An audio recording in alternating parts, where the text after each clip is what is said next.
So you're looking at getting your real estate license in Florida. Florida actually has one of the most straightforward processes in order to get your real estate license. Let's take a few moments and go through step by step the requirements that you need to go through in order to become a licensed real estate agent in Florida. The first step is you need to meet some minimum license requirements. You have to be at least 18 years of age and have a high school diploma or GED in order to become licensed in Florida. There is not a requirement in Florida that you be a state resident. You can live in other states and get your Florida real estate license. The next step is you have to complete a 63-hour classroom hour pre-licensing course. Now, just because I said classroom hour, this does not mean that you have to take a classroom course.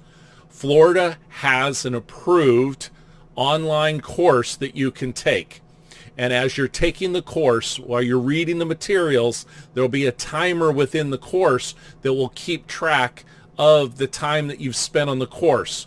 At the end of each module, there will be sample test questions that you will answer, and once you've answered those correctly, you'll move on to the next module. In the link below this video, I've included some links to real estate schools that you can sign up for today.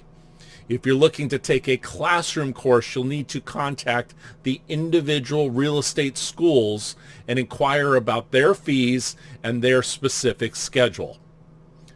Now, once you have completed the course, meaning that you've taken the course and you've passed the course final test, you're able to then take an independent state/national exam with PSI testing.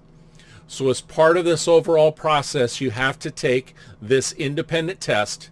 You have to submit your appropriate paperwork and pass the licensing exam. Now, this appropriate paperwork is your completed application, electronic fingerprints, and the fee.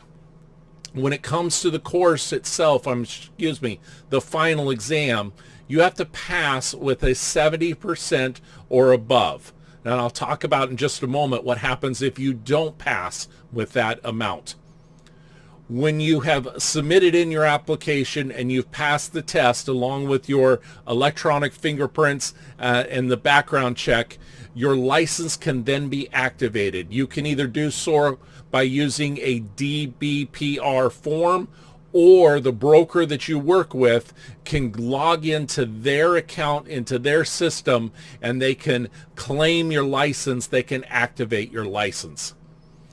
Now, the final step, once you're up and running with a broker, is you have to successfully complete a post-licensing course for sales associates. This would be a 45-hour course, and this must be completed before your initial sales licensing expires.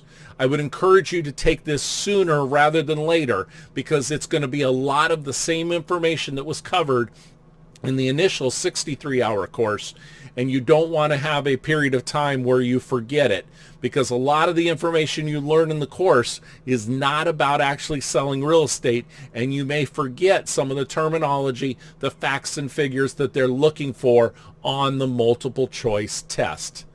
Now, when I talked about having to pass that test with a 70%, you're required to do this. If you fail that final exam, then you're going to have 30 days. You have to wait 30 days to retest. You're only allowed 2 attempts at the final exam.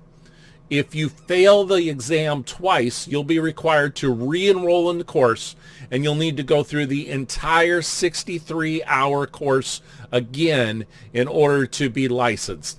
I'm not the one that makes up the rules. This is information that comes from DBPR, the Florida Department of Business and Professional Regulation. They're the governing body for these courses.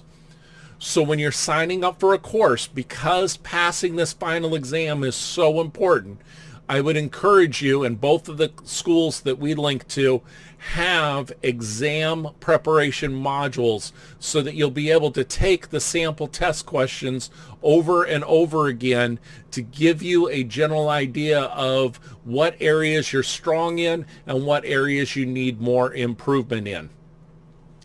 Now, in addition to this video, I've put together a complete guide that talks about not only the licensing requirements, but all of the steps that you need to go through in order to be up and running and successful. And I'll go ahead and link to that video so that you can look at this webinar that I prepared in a previous video.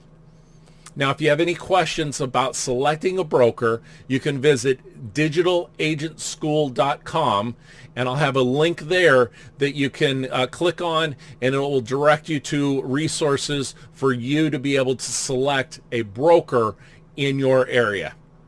Hope this has helped you figure out how you can go through and get your Florida real estate license. Until next time, make it a great day.